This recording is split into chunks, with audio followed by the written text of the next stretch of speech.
O Natal está chegando e, junto com ele, muitos excessos na hora da ceia. É preciso ter cuidado não só com a quantidade, mas com o tipo de alimento que a gente ingere. Sabe aquela sensação de comer algo e se sentir estufado, mesmo com pouca comida? Isso pode ser intolerância alimentar. Cerca de 40% dos brasileiros sofrem com esse tipo de doença. Para dar a dica certa e evitar passar mal nas festas de fim de ano, convidamos o especialista em medicina laboratorial, Armando Fonseca. Boa tarde, doutor. Boa tarde, Cláudia. Boa tarde a todos. Boa tarde. O que as pessoas devem fazer para evitar esses excessos, né? E essas sensações desagradáveis depois do exagero, tanto do exagero alimentar quanto do excesso de álcool?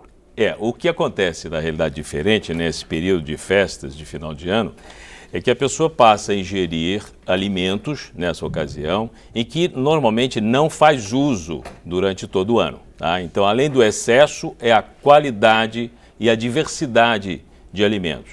E muitas vezes fica até difícil localizar que tipo de alimento, diagnosticar que tipo de alimento fez mal a ela, fez com que ela se sentisse mal. Ela tem que observar muito, né? Porque, inclusive, existe uma diferença entre ter alergia alimentar e ter uma intolerância alimentar. Qual é que é essa diferença? Sem dúvida alguma.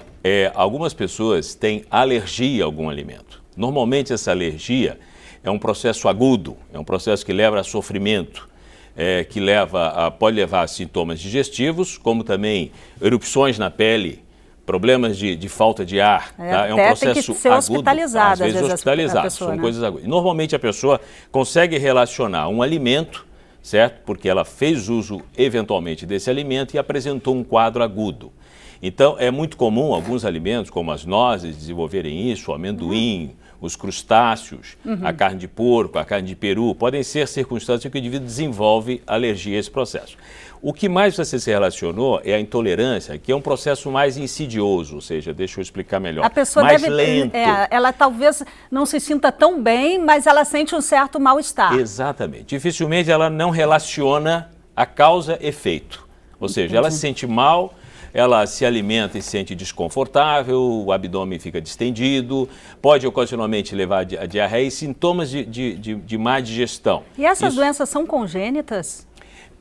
A intolerância, por exemplo, à lactose, que é o leite, é o açúcar do leite, isso é congênito, isso é hereditário, tá? Isso é um processo hereditário e é um tipo de intolerância também.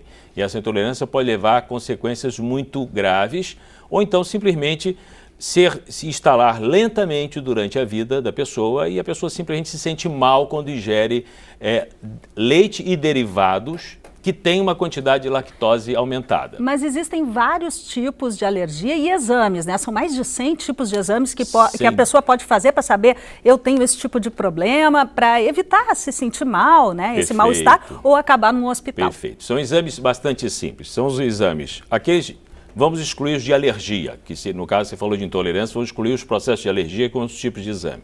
No caso de intolerância existe, no caso da intolerância à lactose, existe um exame genético hoje, certo? Que leva muito menos, digamos assim, inconveniência ao paciente, simplesmente raspa-se umas pequenas células e a gente analisa o DNA. E exame de sangue, pequenas gotinhas de sangue para fazer, então, o exame de intolerância hoje a mais de 100 alimentos diferentes. Ok, muito obrigada pela sua participação aqui no Repórter Rio. Obrigado, Cláudia, pela oportunidade. Obrigado.